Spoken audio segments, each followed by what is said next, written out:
آپ نے فرمایا میں اسے ذبح کرتا ہوں اور تم آٹا گوندو۔ میں رحمت دو عالم صلی اللہ تعالی علیہ وسلم کی یہ کیفیت دیکھ کر آیا ہوں، مجھ سے دیکھا نہیں گیا، تو آپ کی دعوت کرتے ہیں۔ حضرت جابر رضی اللہ تعالیٰ عنہ نے بکری کو ذبح فرمایا، ان کے دو شہزادے یہ ذبح کرتے ہوئے بکری دیکھ رہے تھے۔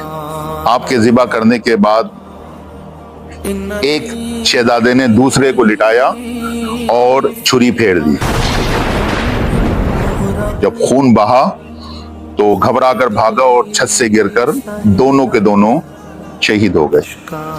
حضرت جابر رضی اللہ تعالیٰ عنہ نے جب دیکھا کہ دونوں شہزادے انتقال کر گئے تو زوجہ سے کہا کہ ان دونوں کو چھپا دو، اگر رحمت دو عالم صلی اللہ تعالی علیہ وسلم نے دیکھ لیا تو کھانا تناول نہ فرمائیں، لہٰذا انہیں ایک کپڑے میں لپیٹ کے